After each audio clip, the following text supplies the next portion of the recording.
Hey Spuddies, Potato Whiskey here and welcome back to Let's Play Civilization 6 as China, where things are going swimmingly. We are about to just a district with Hercules, which is quite nice. Things are doing really well. We're in a fantastic position. I think our main objective this episode is to try to get to flight. Once we have flight, we will start generating an insane amount of tourism from all of this Great Wall here. And otherwise, it's just about optimizing, right? We need to get more slots for Great Works. We need to get more... I cannot promise that I'll stop stealing from you. But my agent was captured, which means I have to buy him back. What would it take? That's fine. Well worth the money. Feck, I forget what I was going to say. Oh, right, yeah, we just need to keep playing optimally, basically, is the gist of what I was going to say. I was hoping that there would not be a line infantry here to kill my line infantry. That is sad. We did get an archaeological museum over here in the capital. We would like to get that archaeologist, and we shall. We're sitting on some pretty good money. We do have another art museum. I'm wondering if the AI has... Oh, I should probably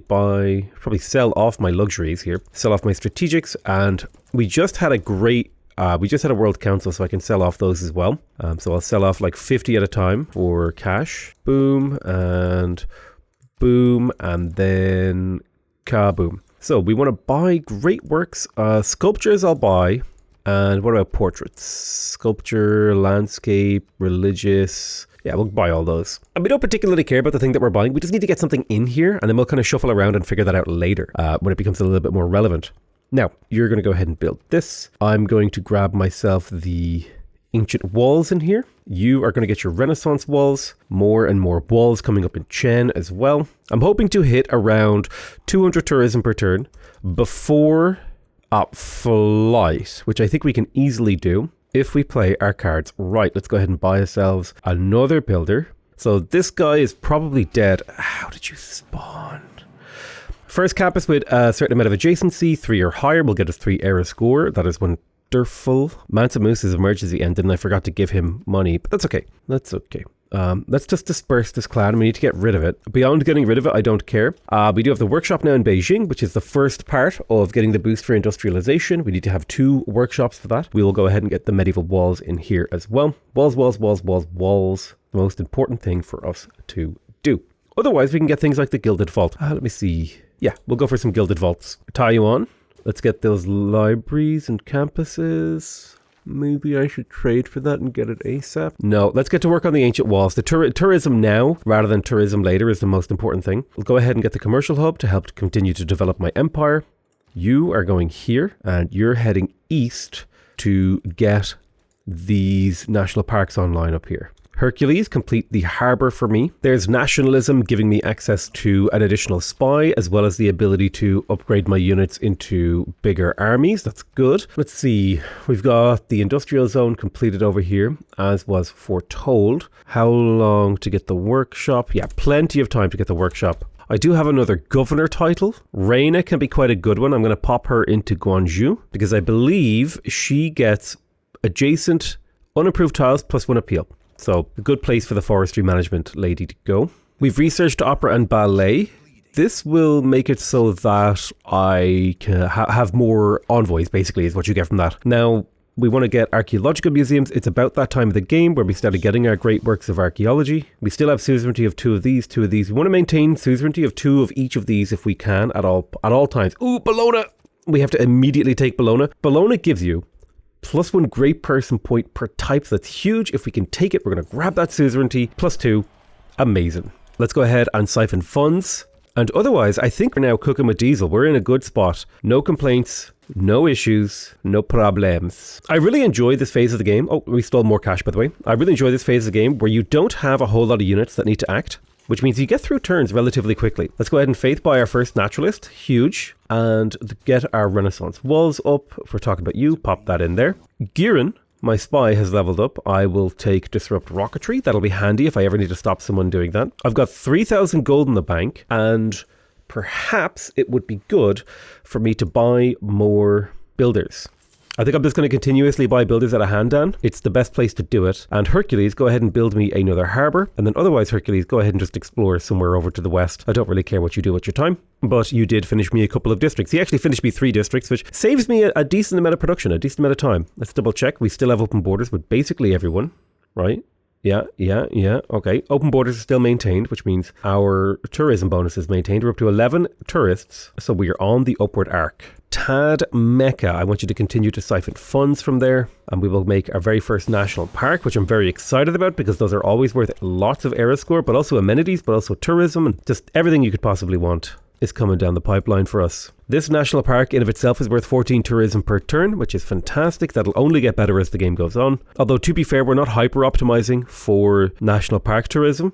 So while it'll be an important part of the strategy, it won't be the be-all end-all of the strategy. We finished off Renaissance walls in Beijing. We have an industrial zone. We have an aqueduct. We have a theatre square replaced God knows how many decades ago and never built it, but we can finally get it now. We also have a medieval walls in Chen, which means we can finish the Renaissance walls. And Renaissance walls have been completed over here. This place really needs a builder. If I were to think about what district would give me the most amount of tourism from this city, it would probably be a water park or something. Yeah. Let's do it. Let's get the water park. A little bit of tourism. I never want to get an alliance with Mansa Musa because it's worth it far more for me to steal money from him than it is to trade with him. Scorched Earth. Excellent. So we can plug in the tile buying card if we want to. Expropriation. Theoretically, I have the cash to buy a library and a university in Taiyuan, but I think we're going to get to flight in a reasonable number of turns anyway, so we don't need to do that. Instead, we need to just start optimizing for MOAI. Somebody took Rapa Nui from me. I was just about to start building MOAI. So MOAI are cool. They give you +1 culture for every 2 adjacent MOAI, and +1 culture if they are on or adjacent to a volcanic soil. They also give you +1 culture if they're adjacent to a coast or lake tile. The only restriction is they can't be placed next to woods or rainforest. Well, considering I've been chopping out all of my land, MOAI will be quite handy. So the total yield of a basic MOAI here, let me take suzerainty here, okay?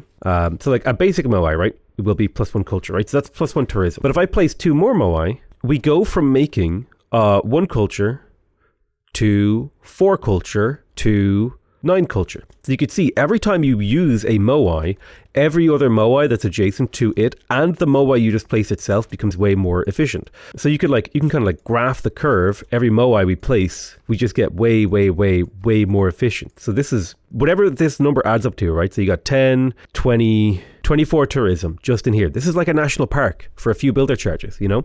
Super worth doing stuff like this. Find little like chunks of land where you can do this. Chunks of like flat land especially, like little triangles of flat land are great for this. Like over here could be a good spot for it. The Renaissance era ends in 9 turns. I don't know if I can make much happen by the end of the Renaissance era. I might be able to make some small things happen, but I think the vast majority of the work that we put into make this era a success has already happened in the previous episode. And now this is just about coasting. We're maintaining. We've got to keep our gains going. One thing to consider is it could be super worth it for me to just settle random cities on like unoccupied chunks of land and then spam MOAI down once we hit flight. So like down here, for example, this is a great MOAI area. It'll take a little bit of investment to get down there. But with our second workshop completed, we have in fact boosted industrialization, which means we're getting to flight extremely quickly. It would be nice to build a wonder from the industrial era or beyond. Quite hard to do that though. Shenyang has done great work, but do I really need anything but builders from here anymore? If we're really thinking about how we can efficiently convert to tourism, I don't really see a way to efficiently convert to tourism using any building in here. And so the city will just spam builders, as is its right. Right, let's begin the second construction of the Great Wall. I'm going to try and get it to follow the whole coastline. Although, yeah. I think this is better than the MOAI, I believe. Hold on, let me double check that. So the Great Wall will produce 4 tourism on average. This is 1 culture, plus 1 for every adjacent MOAI. So if I were to build the MOAI all along this coastline, technically it would be more efficient for me to fill every single tile of my empire with MOAIs for tourism. Like, let's run the math, okay? Let's say we were trying to optimize for tourism from this chunk of land here to this river down here. We would be able to get 1, 2, 3, 4, 5, 6, 7, 8, 9, 10, 11 minus 1. Be able to get 10 full strength, because remember each piece at the end will only be a half strength one because they're only touched by 1. So you'd be able to get 10 full strength Great Walls, which would be 40 tourism per turn. And now let's do that same example, but let's go through and put a MOAI in every tile that we can from this area here to this river. Now, the unfortunate thing is I wouldn't be able to place MOAI on these 2 tiles because these are blocked by jungles in someone else's terrain. But even so, just look at the amount of positive numbers here. I'm going to do the math. So a quick estimation, right? Not really calculating things very carefully. We're talking like 80 tourism in here. So you have far more than double the investment, but you get far more than double the output. Now, the only downside is here, this land becomes far less usable, right? There's no production. This is very all in. But I suppose, why wouldn't you go all in on a tourism victory when you're about to get flight? So I tell you what, welcome to MOAI Central. Everything to the left of these cities and this lake is going to be turned into a MOAI Central. So I'll leave this tiny chunk of Great Wall here because that's the most optimal thing to do. But it's MOAI time, baby. Now, the unfortunate thing about this is, right, it does make the cities that I do this in completely useless, which actually makes them very vulnerable to being counterattacked. Somebody's like, oh, I don't like those MOAI you're building, so just war deck and you're done. So we have officially reached the phase of the game where the most efficient thing for me to do with any of my production is to make builders in terms of tourism, which is kind of an interesting point of the game to reach. It's interesting from one standpoint in the sense that the game boils down to an incredibly kind of droll optimization puzzle that you've already solved, where just spamming builders gets you the maximal return on investment. But personally, I like to keep things interesting by still like producing archaeologists. I like to have a diverse set of things that my empire does, rather than just like single-mindedly we build only this thing. And even if that's like the super optimal thing, I don't know, I get a lot more joy from the game when I can focus on and do the things that I find fun in a game, rather than focusing super hard on optimization, which is honestly a little bit of a personal conflict though, because I feel incredibly compelled to try to optimize my game when I notice something is suboptimal. Like now that I've noticed that these trade routes are under par, I need to like go through and I need to buy traders. And particularly, I'd love to trade with Japan actually. Where's my little settler group? Okay, you guys are actually getting pretty close to the front line. I might delay settling. Sorry, I might delay, what do you call it? Oh my God, my brain won't fill in the words. I might delay the trade route purchasing until you're settled so that I can trade with more people. Although I suppose it's probably fine to get a trader in Changsha. Taking a look at Xi'an, we did just get the theater square.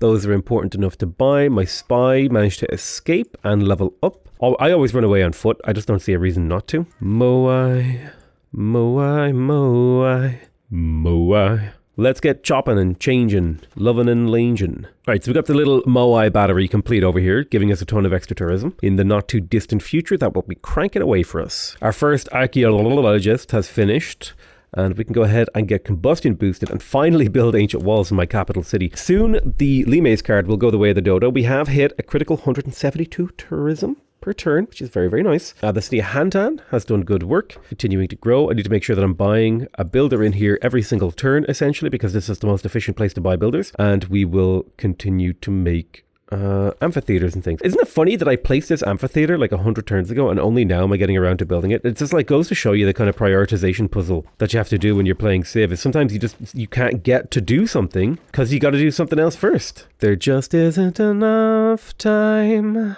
The drums of Anansi. Excellent. Right, perfect. We got our heroic relic. We're looking to buy a naturalist, and so that means we need to make sure we swap all these tiles to this city in a diamond configuration. Now, if you don't know how national parks work, is basically all of the tiles that you want to build a national park on have to have an appeal of at least, I think, 3, and they have to be all owned by the same city. So if I take a couple of these if I take our national park tile here, right, away, you can't actually build it. I have to like grab this tile, and then it's a 4 wide tile, right? It's just kind of... It's how it works. And this is actually a really useful piece of information because let's say that you have an option to build a national park here, but you really want to build it up over here. The trick is you just got to do some tile swapping. You do this, boom, boom, you swap the tiles, and then you make sure that you swap this tile, and then boom, it's been moved. So there's like, there's a little bit of an optimization puzzle there, and like a little bit of like technical work you can do to kind of move your national parks around based on what you actually want to do. So I'd love to trade with Cahokia, but what I really need to trade with is Japan.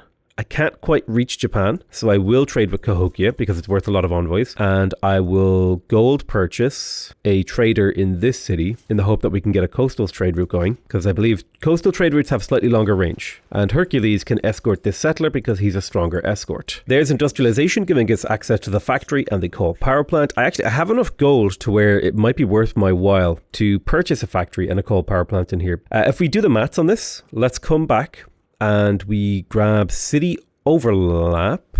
This industrial zone overlaps 6 cities. So that means we multiply any of these gains by 6 because its production bonus is extended to all city centers within 6 tiles. So 6 times 3 is 18 production. And then if I buy a coal power plant, that's another 18 production because this produces another 3 power when this produces another 3 production when it's powered, this is theoretically 36 production here if I'm willing to spend about 3,000 gold. That's a massive amount of gold. So we will buy the factory and we will buy the coal power plant, and boom, boom, boom, all of a sudden, this power plant is doing a lot of work for me.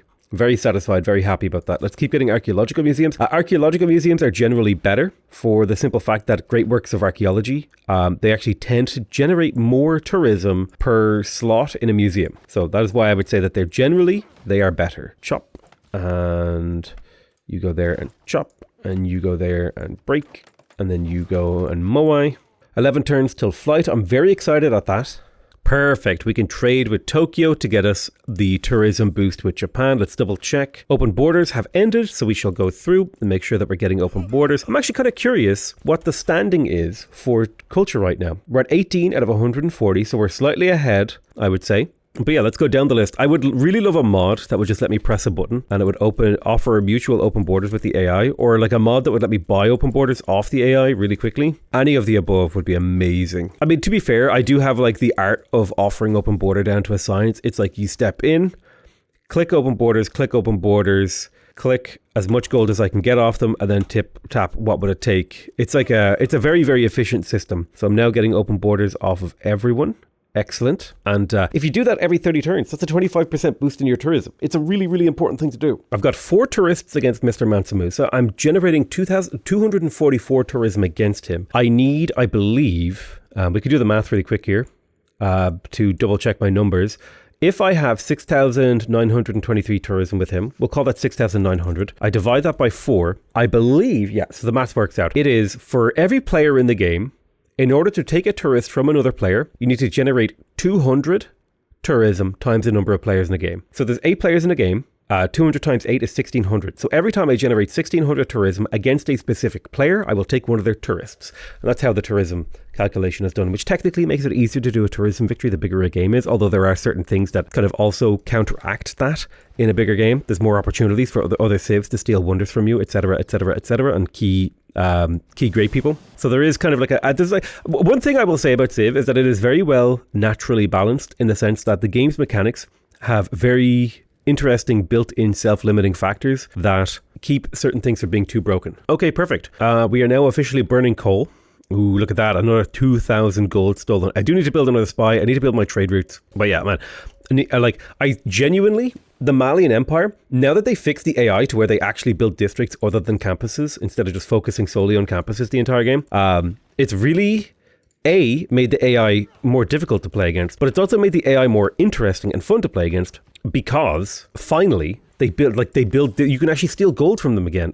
For so long, you couldn't steal gold from the AI, and it was just like really crap. I don't know. I feel like in the last year and a half, I can count maybe on one hand the number of series where stealing gold from the AI was a relevant thing. Let's have a look at the envoy situation. I've got you. I definitely want to keep Bologna on my side. I don't care about Lahore. Ayutthaya would be nice. I'll grab Ayutthaya. Plus it's we're up to 500 culture per turn. I think I'm going to settle on this cattle tile. No. Well, if I settle right here, I'm actually super well positioned to trade with America and Babylon. And plus I could also turn this into a Rapa Nui MOAI home. There's probably a few city-states in the fog of war that I haven't that could be really useful for my win condition that I just haven't met yet. There's mobilization. Excellent. Our tourism, our tourists are increasing faster than our opponent's ability to generate defensive tourists, so we're on the right track for victory. I'm going to hold on to this governor title because we're about to get access to indoctrination. My spy made it home and he's ready to level up. Linguist is quite good.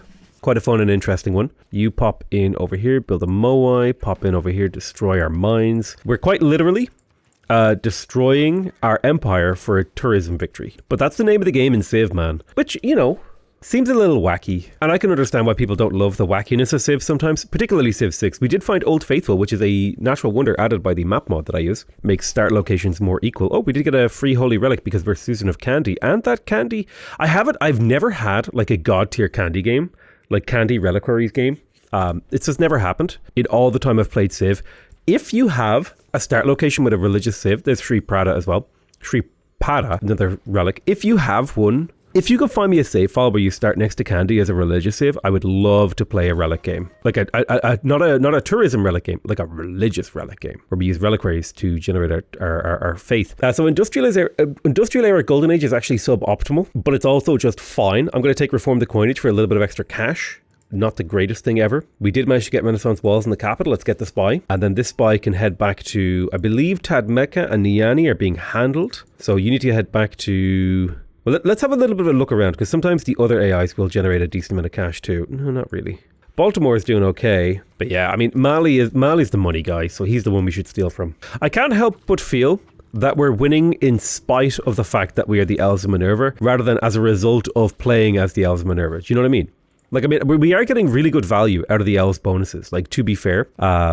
Right, let's take Indoctrination. So a wildcard policy slot, like having economic and wildcard policy slots really does actually make your game so much smoother, so much easier, so much more powerful in so many dimensions of play. Military research, well, we don't need that now at this point. It's a bit late for that. It'd be nice to plug in invention, because I believe great engineers can actually be a great source of tourism. Merchant Confederation feels hard to pass up though, but I really like the idea of invention. It's so much great people points. I do like the idea of like this lake over here being filled with like American battleships. It's like they couldn't find the ocean. They didn't want to compete with the British Army, so it's like, yeah, but just build these battleships. And like, listen, dude, it'll be fine. Sign that paper here. Infinite budget. Listen, if we don't spend this money, we won't get as big a budget next year. We're building the lake battleships, okay? Man. I keep getting in my YouTube Shorts feed, I keep getting like movie references come in waves. Like 1 week that it's time for, you know, Patrick Bateman, American Psycho. This I'm like, I don't know why, but I've kind of just come to accept it that it's like, yeah, this is American Psycho week. That's just this is what we're doing now. This is the week of American Psycho, and all my shorts recommendations will be references or memes about American Psycho, or to, you know, using American Psycho as the punchline. And unironically, like, seriously, new TV shows should be doing this. They should be putting what they believe are their most iconic and powerful scenes on like short form content. And you don't even need to like you don't even like guerrilla marketing. Like you don't even need to pay ad money. Do you know what I mean? Like you just put them up there. You throw them up. We no longer get the benefit of garrison amenities, which is unfortunate. It's one of my, this is one of my least favorite phases of the game, because you lose a bunch of amenities. But I mean, you know, there's upsides and downsides to it. Yeah, but I don't know, dude. I just, I think it was actually, now that I remember, I think it was actually Jan. So I play Dungeons and Dragons with Pokemon Challenges, by the way. If you didn't know, Pichal, oh my God, is that Pokemon Challenges? He's a good guy.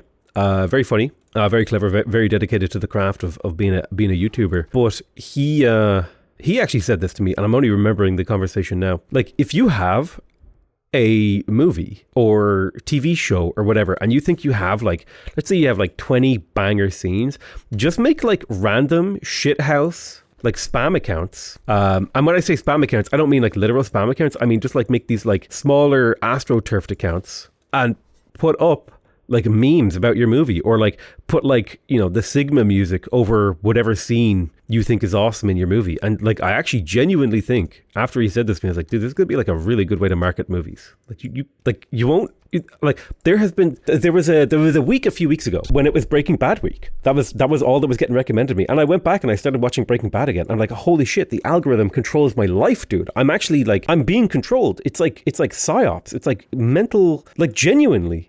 It took me aback a bit, because I realized that because I always thought of myself, oh dude, I'm like super, you know, I'm not influenceable, you know. It's like, if I see an advertisement on TV, I know I'm being advertised to. And that reality was shattered when, like a couple of weeks ago, I was watching TV and an advertisement for a McDonald's Sriracha wrap came on, and I was like, dude, I want a wrap. And then I realized, oh God, I'm in the Matrix and they've got me. That I thought that I was immune to their trickery, to their manipulation, to their ability to get me to do or buy or want things that I don't necessarily need. And in a moment, my hunger for chicken tendies wrapped in a thin sheet of bread completely broke that illusion.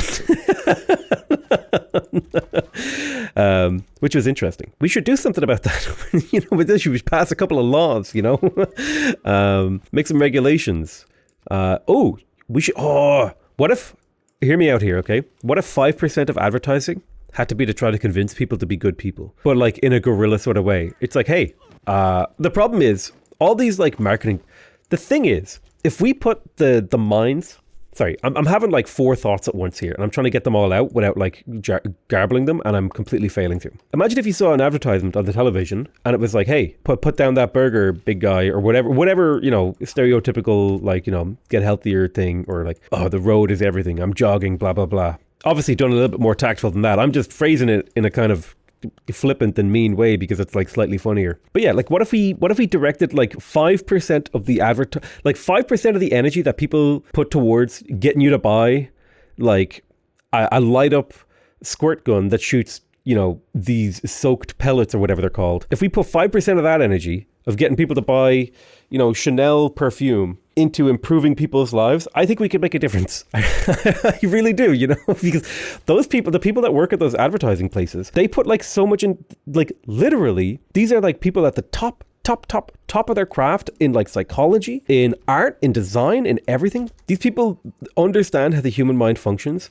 I reckon, like think of like those Lynx commercials. Look at how many advertisements towards men are centered around, dude, look how many hot women will like you if you buy our product. Now, what if we did like advertisements that was like, hey, look how attractive you are when you respect boundaries, you know? Like we could avoid so much tragedy, so much human tragedy if we were able to like hook into that idea that these advertisers have been using for so long. I don't know. I think there's a huge potential. Well, but then at that point, are we like manipulating people? Which I would say, I mean, we're already kind of doing it through advertising, so we may as well manipulate people to be good, right? If it's happening, it's happening. We should just, you know, make it work for us rather than against us. Let's make a little army here, and maybe I can use this army, A, for air escort, but B, to kill this line infantry. It might happen.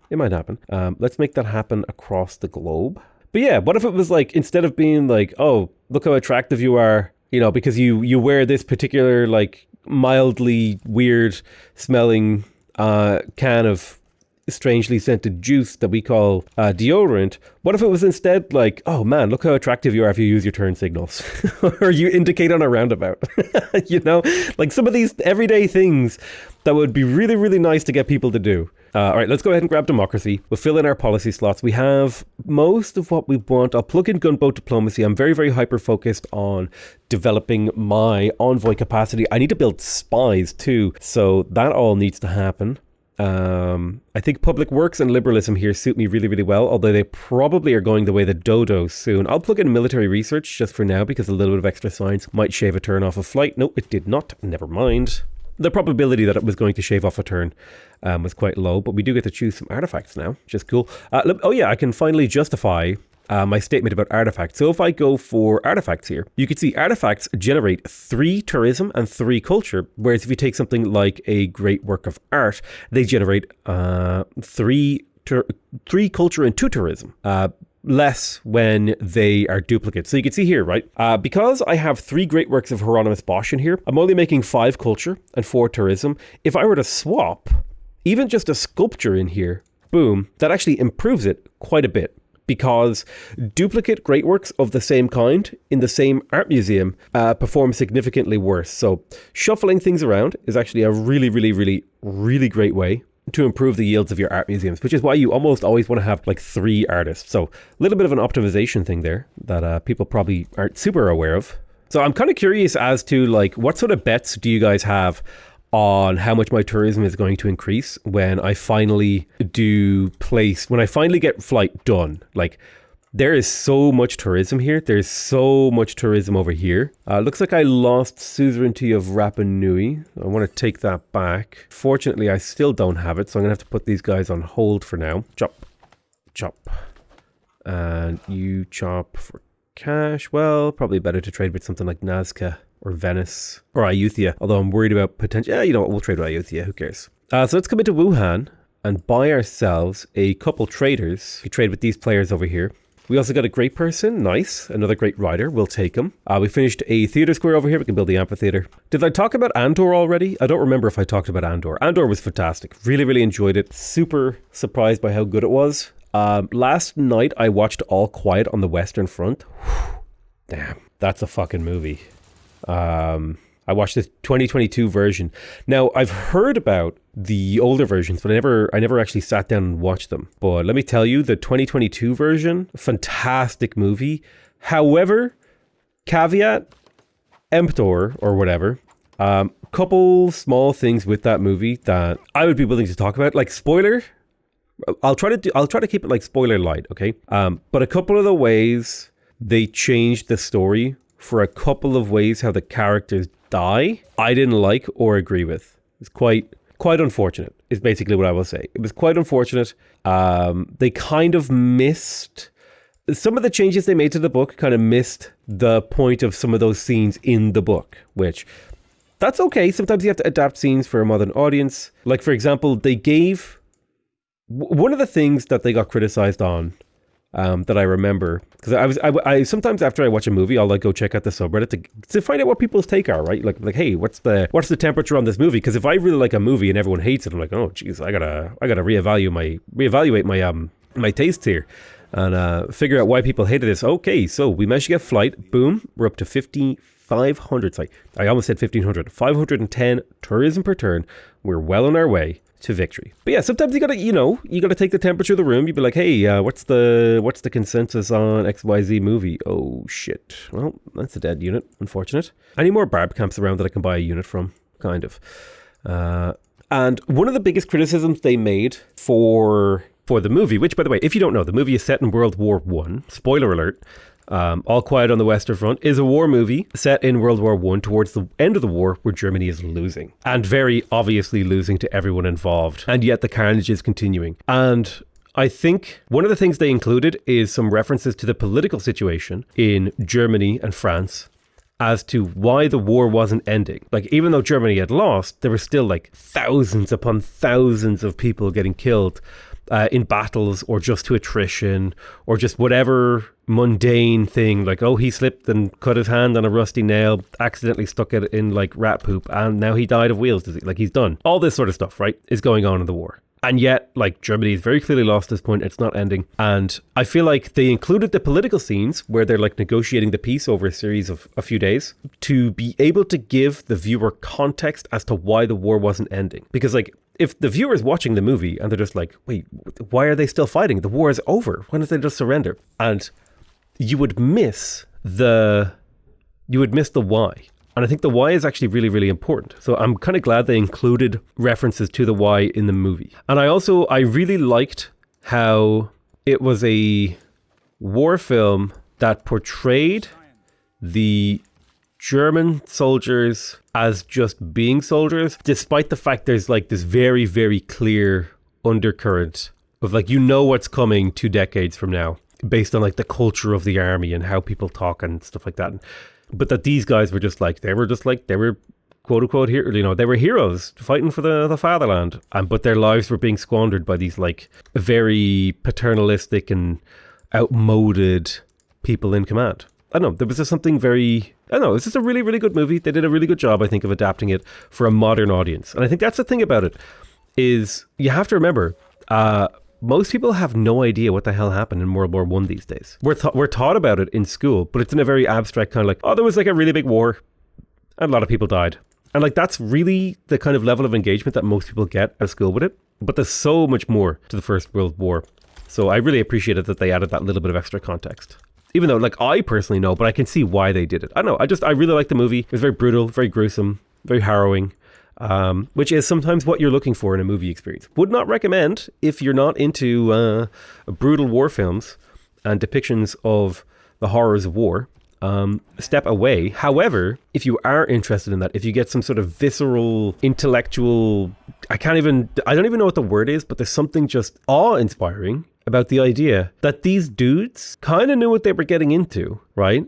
They knew their orders were bullshit. Like, go charge the enemy lines for the 47th time. And they still got up and did it. Like, what, like, I can't occupy that mindset. It was a world before our time where obedience was far more important than individuality, which I think, makes me have a lot more appreciation for our society now, where like, if someone gives you a bullshit order, you can question it. You can be like, no, fuck you. I'm not charging into a goddamn hailstorm of bullets. You can court-martial me and blah, blah, blah. And that was actually something when I was in the reserves that they told us, is that like you actually have a right/duty to disobey what you consider to be an unlawful order and stuff like that. You know, now how practical is that in the moment? You know, well, with the Nuremberg defense and all this sort of stuff. I don't know. It was just interesting. It was an interesting war movie. Very, very cool. Very cool in a very awe-inspiring and horrifying sense. Like in my brain, I want to say it was a fun movie, but it wasn't a fun movie. It was just a good movie. Although I do think I have a couple of like key criticisms, particularly around